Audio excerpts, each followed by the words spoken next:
নমস্কার বন্ধুরা, শুভ সকাল। তোমরা সকলে কেমন আছো? আশা করি তোমরা সকলে খুব ভালো আছো। আমার উপহার ইন ভিলেজ ব্লগে তোমাদের সকলকে স্বাগত জানাই। আমার থেকে স্বাগত বন্ধুরা। আমার ছেলে থাকলে একটু স্বাগত জানিয়ে দেয় তোমাদের সকলকে। আর আজকে ঝড়ের দিনে আমরা কি করছি নিশ্চয়ই দেখতে পাচ্ছ তোমরা। পুরো ভিডিওটা আজকে তোমাদের সঙ্গে শেয়ার করব, তোমরা আমাদের সঙ্গে থাকো।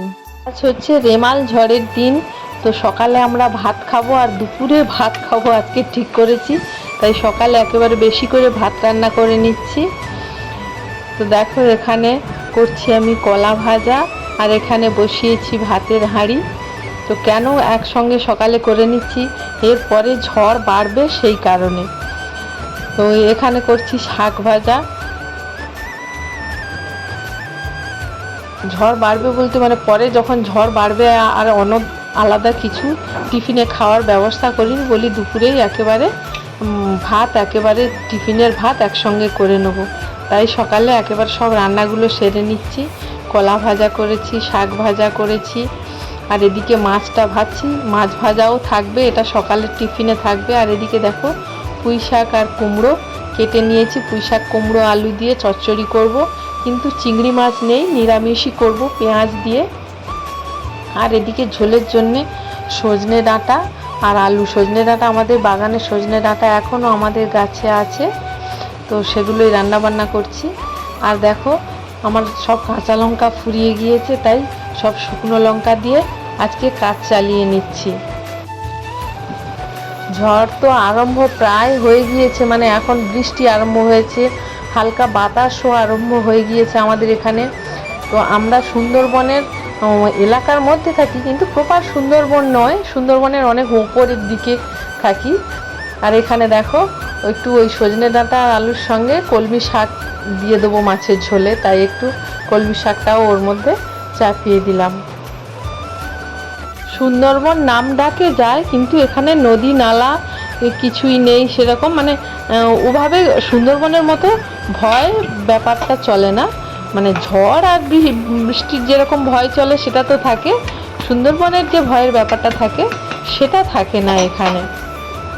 কিন্তু আমার বাবার বাড়ি, যারা আমার ব্লগটা দেখো তারা নিশ্চয়ই জানো যে আমার বাবার বাড়ি সুন্দরবন, ওখানে একটা ভয়ের ব্যাপার থাকে।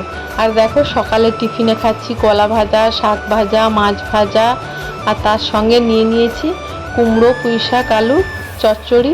এটা খেয়ে দিয়ে কিন্তু অনেক কাজে নেমে যেতে হবে জানো, মানে ঝড় আসার আগে উঠোনে, পুকুরে, এখানে ওখানে, বাগানে যত কাজ আছে সেগুলো মানে অনেক গুছিয়ে নিতে হবে। অবশ্য সেগুলো যদি পারি শেয়ার করব, আর না পারি তো করতে পারবো না, কারণ অনেক ছোটাছুটি হুড়োহুড়ি করে ওগুলো করতে হবে। কি চপ করে দিয়েছে?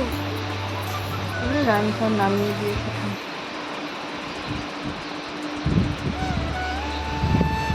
এখন এই বিকেলের আকাশের পরিস্থিতি দেখো, যথেষ্ট ঝড় জল বৃষ্টি এখন হচ্ছে, দেখতে পাচ্ছ। তবে রাত্রির দিকে বেশি হবে, এখন এই রকমই চলছে। ভাবছি বিকেলের খাওয়ার দাওয়ারটা, মানে বিকেলের মানে রাত্রির খাওয়ার দাওয়ারটা তৈরি করে নেব। এখন তো বিকেল, ফুল ফুটেছিল। আর আমার ছেলে দেখো ওই যে একটা ড্রাগন ফুল ফুটেছিল, আর আমার ছেলে ওই চলে গিয়েছে, সেটা নাকি পরাগ সংযোগ করতে গিয়েছে ও। আমি বলছি যাস না, বৃষ্টি হচ্ছে, তো ও শুনছেই না। আর বেশ কয়েকটা ফুল ওপারের দিকে ফুটেছে, কিন্তু এই বর্ষাতে আমি ঠিক ফোনটা নিয়ে ওপারে গিয়ে তোমাদের দেখাতে পারছি না। আর এগুলো তো রাত্রিরে হয় আর সকালে বন্ধ হয়ে যায় ফুলগুলো, আর খুব বড় বড় হয় ফুলগুলো। নিশ্চয়ই একদিন দেখাবো তোমাদের। এখন ঝড়ের পরিস্থিতিটা দেখো, এখন ঝড়ের পরিস্থিতি মোটামুটি এইরকম চলছে, খুব একেবারে বেশি হচ্ছে তা নয়, তবু ওই 60-70 মতো এইরকমই হবে। আর এই দেখো বিকেলবেলা দুটো মিয়াও এখানে বসে আছে, ওরা তো আর জায়গা পাচ্ছে না কোথাও যাওয়ার, ওরা এই পাপোশটার ওপর দুজনে, মানে আমার ছেলে বলছে ওমা দেখো দু ভাই বোনে কিরকম গলা জড়ি জড়ি করে বসে আছে, মানে দেখছে ঝড়টা। আর আমার ছেলে ওদের পিছনে লেগেছে, ঢুংঢাং টুংটাং করে কি সব বাজাচ্ছে। ওরা আবার গিয়ে সাইকেলের ওখানে লুকোলো। ওই দেখো ওই ওদেরকে কি সব বাটি ঘটি পাওয়া যাচ্ছে। আর এখানে দেখো কারেন্ট যেহেতু চলে গিয়েছে বলি তাড়াতাড়ি করে রাত্রিরের খাওয়ার জোগাড়টা করে নিই। এখানে মটর সেদ্ধ বসিয়েছি, রাত্রিরের জন্য করব ঘুগনি, আর কিছুই করব না। রাত্রিরে আমরা ঘুগনি মুড়ি খেয়ে থাকবো। তো আমার ছেলের কিন্তু ঘুগনির খিদে পেয়ে গিয়েছে, বারবার খালি বলছে মা ঘুগনি হয়ে গিয়েছে, মা ঘুগনি হয়ে গিয়েছে। আর একটা ব্যাপার ঘটেছে আজকে জানো তো, আমি ওই ঘুগনির আলুর সঙ্গে আদা আর রসুনটা কুচিয়ে রেখেছিলাম একসঙ্গে, সেটা আমি মটর আর আলুর সঙ্গে একসঙ্গে সেদ্ধ করে ফেলেছি। তবে কিন্তু তরকারি খেতে খুব ভালো হয়েছিল। তো ওগুলো মুখে পড়ে বিশেষ একটা অসুবিধে হয়নি, বেশ ভালোই খেতে হয়েছিল। তো ঘুগনি তো এই তো হয়ে গিয়েছে, এবারে আমার ছেলেকে খেতে দিতে হবে। আমার ছেলে একদম রেডি। আর ঘুগনি তো বেশি করেই করেছি মা, কারণ সন্ধে একটু খাবো সকলে আর রাত্রিরে খাবো, ওই সন্ধে খাওয়ার জন্য কিছুটা কাটিয়ে নিচ্ছি। আর ছেলে তো বসেই গিয়েছে খাবে বলে। আর সকলে খেয়ে আমরা এক জায়গায় যাব, নিশ্চয়ই তোমাদের দেখাবো। এখন বাজে দেখো 6:30, ছেলে দেখিয়ে দিচ্ছে কটা বাজে, 6:30 বাজে। ওর তো খুব খিদে পেয়েছে, ওর সঙ্গে সঙ্গে আমরাও খেয়ে নেবো। আর ছেলের পাতে একটা লঙ্কা পড়েছে, বলছে মা আমার পাত থেকে লঙ্কাটা তুলে নাও। ওই দেখো আমার ছেলে খাচ্ছে আর বলছে একটু বেশি দিয়েছি বলে, বলছে আমি কি আর রাত্রিরে খাবো না। তা এখন ওর সঙ্গে সঙ্গে আমরাও খেয়ে নিলাম। চলো খেয়ে দিয়ে কোথায় বেরিয়েছি চলো এবারে। কি কিছু দেখতে পাচ্ছ কি? কিছুই দেখতে পাচ্ছ না, চারিদিকে কারেন্ট অফ, হাতে ফোনের আলো। এই দেখো আমাদের রাস্তা দিয়ে বেরিয়ে এই আমাদের ঠাকুর ঘরের কাছে চলে এসেছি। এই ঠাকুর ঘরটা পেরিয়ে যাচ্ছি। আমার ছেলে তো আমার থেকে এগিয়ে এগিয়েই চলে যাচ্ছে। এটা আমাদের ঠাকুর ঘর। ওই ওখানে সোলার সিস্টেমের আলো জ্বলছে, ওই সোলার সিস্টেমের আলোর কাছে এই মুহূর্তে মানে বৃষ্টিটা একটুখানি যেন কমেছে, বাতাসটাও হালকা কম আছে এই মুহূর্তে। ওই জন্য ও ছাতাটা নিয়ে দাঁড়িয়ে আছে বটে, ওর ছাতা কিন্তু বারবার উল্টে যাচ্ছে, তবুও ছাতাটা আমাকে দিচ্ছে না। ওই ছাতাটা নিয়ে এগিয়ে গিয়ে আবার আমার দিকে আসছে। আর ওইখানে একটা সোলার সিস্টেমের আলো আছে, তা আমাদের পুকুর পাড়ে ওই সোলার সিস্টেমের আলোটা আছে। ওর বাবাই ওদিকে বাঁশবাগানের দিকে গিয়েছে, বলছে চলো মা ওই বাঁশবাগানের দিকে যাব। ভাবতে পারো এই অন্ধকারে আর ছেলেকে নিয়ে নাকি বাঁশবাগানে যাব। এই দেখো ওই বাঁশবাগানের দিকে ঢুকে যাচ্ছে, এই বকতে তবে বেরিয়ে আসলো। এই বকাবকিটা তো আর দেওয়া যাচ্ছে না। এবারে বায়না করছে মা পুকুরের এই পাড় দিয়ে ঘুরে চলো, মানে পুকুরের আর একটা পাড় দিয়ে ঘুরে গেলে যাওয়া যাবে, কিন্তু সেখানেও ঘাস পাতা মানে গাছপালা ভর্তি হয়ে আছে। সে ওই রেগে যাচ্ছে আমার ওপর, তুমি থাকো এখানে, আমি চলে যাচ্ছি বাবাইয়ের কাছে। কি বলো তো, এই ছেলেকে নিয়ে নাকি অন্ধকারে আমি ওখানে যাব? ও না থাকলে আমি ওর বাবাইয়ের কাছে যাই, কিন্তু ওকে রেখেও তো আমি যেতে পারছি না, ও তাহলে একাই ছুটবে ওখানে। তো কি আর করা যাবে অগত্যা, চলো ওকে নিয়ে। তো যাবো কি, ও তো আমার আগে আগেই চলেছে। তো এখানে সোলার সিস্টেমের আলোটা দেখা যাচ্ছে বটে, কিন্তু পুকুরের এক পাড়ে, আর চারিদিকে গাছ বাঁশবাগান অমুক দিয়ে ঘেরা হয়ে আছে, তো সে মানে অন্যদিকে আলো সেভাবে দেখাই যাচ্ছে না। তো বেশ কিছুটা এগিয়ে গিয়েছে আমার থেকে, বকছি কিন্তু শুনছে না। তো যেতে হবে বাধ্য হয়ে ছেলেকে নিয়ে। ওই দেখো ও ঠিক আমার আগে আগে আছে। হ্যাঁ এখানে তবু ওই সোলার সিস্টেমের আলোটা একটুখানি পড়েছে, আর ফোনের আলোটা আছে, তাই ওকে একটু একটু দেখা যাচ্ছে। ও আমি বলছি তুই আমার সঙ্গে আয়, তো শুনছেই না, আগে আগে হনহন হনহন করে চলে যাচ্ছে। হ্যাঁ আবার দেখো নখ খেতে খেতে যাচ্ছে, মানে এটাও খাবে, ওর নখটাও খাবে, নখ খেতে খেতেও এগিয়ে যাচ্ছে। কীরকম ঘাস বন বাজারের ভেতর দিয়ে যাচ্ছি দেখেছো, ওকে নিয়ে যেতেই হবে, কিছু করার নেই। যাচ্ছি ও বাঁশবাগানের ওই কোণে, দেখি ওখানে কি করতে পারি তিনজনে। বাঁশবাগানের ভেতর থেকে একটা টর্চ লাইট বেরিয়ে আসছে, উনিও মাছ ধরছিল বাঁশবাগানের বিভিন্ন পুকুরে ঘুরে ঘুরে, ওই টর্চ লাইটটা নিয়ে বেরিয়ে এসে আবার অন্য কোনো পুকুরের দিকে যাচ্ছে। আর প্লিজ আজকের ভিডিওটা অন্তত স্কিপ করে দেখো না, আজকের ভিডিওটা তোমরা প্লিজ প্লিজ পুরোটা দেখো। আর আমার ছেলেকে নিয়ে কষ্ট করে, এত কষ্ট করে আমি গিয়েছি, তোমরা প্লিজ একটু আজকের ভিডিওটা কষ্ট করে একটু দেখো। আর যারা আমার ভিডিওটা দেখছো তারা প্লিজ একটু সাবস্ক্রাইব করে দিও। কি করছি এবারে তোমরা দেখতে থাকো। আর এটা কিন্তু কোনো ফেক ভিডিও না, এটা রিয়েল ভিডিও, নিশ্চয়ই দেখে বুঝতে পারছো। কিরকম লাল লাল সরকার লাগিয়েছে। সকাল তো এতে আসেনি, ক্যামেরায় আসেনি, ওই আসছে না একটু করে। মানে বাঁশ বাগানের চতুর্দিকে ভর্তি হয়ে জোনাকি পোকা জ্বলছে লাল লাল। তো তাই ছেলে বলছে ওমা দেখো ওই যে সব লাল লাল জ্বলছে, সরকার লাগিয়েছে, মানে সোলার সিস্টেমের আগে সরকার লাগিয়েছে, তো তাই এগুলোও সরকার লাগিয়েছে।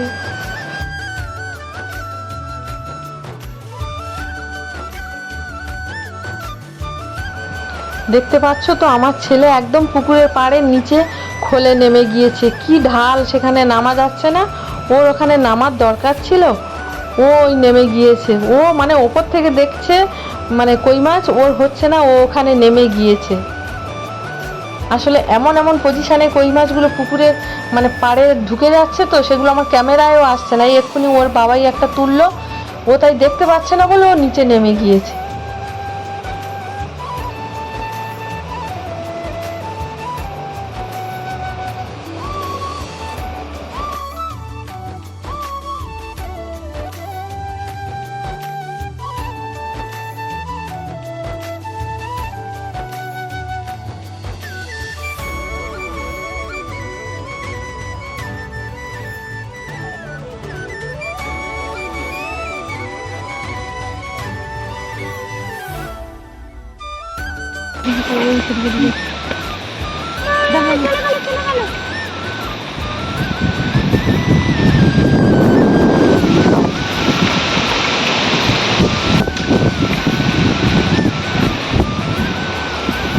আর এই মুহূর্তে কিন্তু যথেষ্ট ঝড় বৃষ্টি আরম্ভ হয়ে গিয়েছে। ঝড় বৃষ্টির মধ্যে দাঁড়িয়েও এখানে বাঁশবাগানের ভেতরে বেশ কয়েকটা কই মাছ আমরা ধরেছি। আর এবারে এখানে বেশ কিছুক্ষণ আলো অফ রাখতে হবে, রাখলে তবে মাছ উঠবে।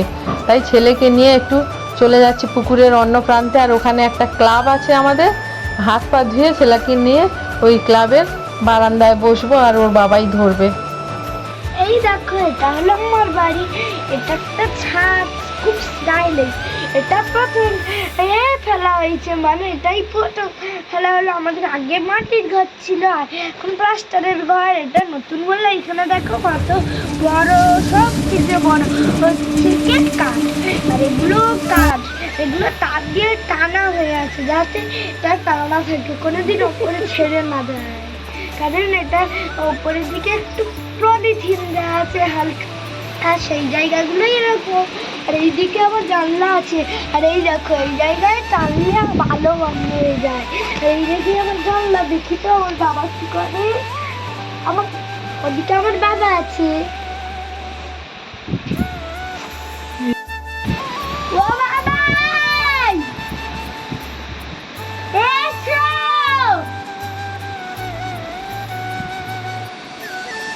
এবারে কিন্তু ওর আর ভালো লাগছে না, ওর বায়নাটা মিটে গিয়েছে। এবারে বাবাই ডাকাটা কি করছে, ও বাবাই এসো এসো। কিন্তু আমি ছেলেকে নিয়ে চলে যাব, ওর বাবাই থাকবে, ওর বাবাই আসুক। দেখি ওর বাবাই আর কয়েকটা মাছ ধরেছে। আর জানো তো আমরা এখানে বসে আছি, আর ওই পাড় থেকে অন্য লোক নেমে, মানে ওর বাবাই অন্য পাড়ে নেমেছে, আর অন্য পাড় থেকে মানে আমরা যেই পাড়েই ছিলাম ওই পাড় থেকে অন্য লোকেরা মাছ ধরে নিয়ে চলে যাচ্ছে। আমরা বলছি আরে আমরা এখানে আছি আছি, তো সে শুনছেই না। আমাদের চোখের সামনে 4-5টা মাছ ব্যাগের মধ্যে টপ টপ করে ঢুকিয়ে নিল। দেখো আমরা প্রথম এই মাছগুলো ধরেছি, এরপরে আরও দেখাবো। আপাতত এই মাছগুলো ধরেছি, আর এই ব্যাগটা নিয়ে চলে যাব, আর একটা ব্যাগ এনে ওর বাবাইকে দেব। আর এখানে যাওয়ার পথে আমাদের পুকুরের আর এক পাড়ে দেখি এখানে এই মাছ উঠেছে পাড়ের ওপরে।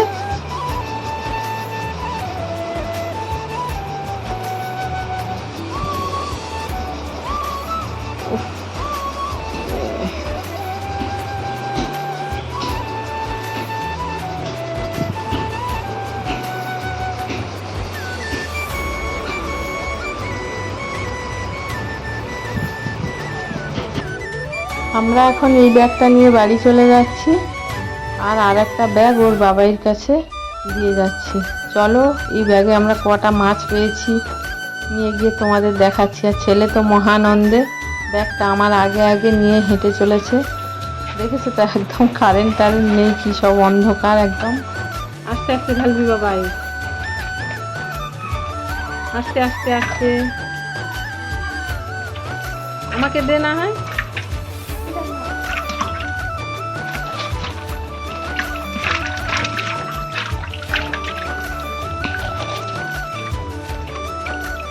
হিসেব করিনি, তবে বেশ কতগুলো মাছ পেয়েছি। ঢেলে দে। ছেলে ব্যাগের মধ্যে থেকে ডালছে, আমি বলছি আমাকে দাও, না ও ঢালবে, ও ঢালছে। ব্যাগটা খুলে দেখো না থেকে। আর আজকের ভিডিওটা একটু বড়, প্লিজ একটুখানি কষ্ট করে দেখে নিও। তুলে দিচ্ছি, তুমি আলুটা ধরো, তুমি আলুটা ধরো, আমি তুলে দিচ্ছি।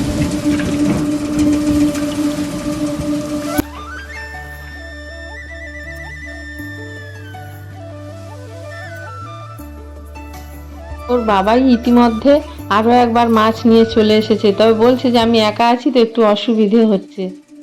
এই এতে আরো মনে হয় 5-6টা মতো। এই দেখো ছেলেকে জোঁক ধরেছিল, আর সে বুঝতেই পারেনি আমার ছেলে, আর সেটা মানে ও টেনেছে, তারপর আমি তো বুঝতে পারিনি যে ওটা কি, সে গোল হয়ে একদম ছোট একটা বলের মতো হয়ে গিয়েছে। আর তাতে নুন দিয়ে দিয়েছি, দেখো কত রক্ত বেরিয়েছে, আর ছেলেরও অনেক রক্ত বেরিয়েছে। ওর বাবাই আবারও একবার মাছ এনেছে, ওই মাছগুলো রেখে দিয়ে গিয়ে আবারও একবার মাছ এনেছে, দেখো এই এনে বালতি করে ঢেলেছে। এবারে আর একটু বেশি পড়েছে, এই 8-9টা মতো হবে। আর অনেক লোক মাছ ধরছে তো, মানে বাগানে ভর্তি, মাঠে ভর্তি আলো লোকজন। তো এবারে একটু লোক কমেছে, এবার একটু মাছ আবার পেয়েছে।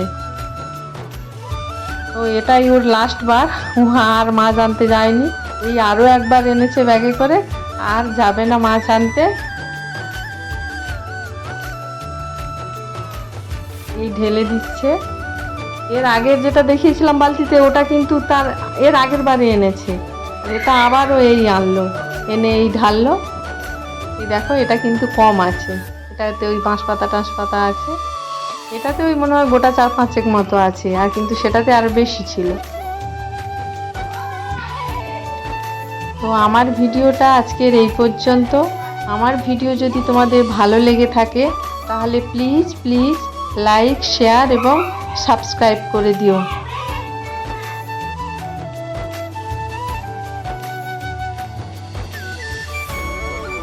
মাছের জল চেঞ্জ করে দিলাম।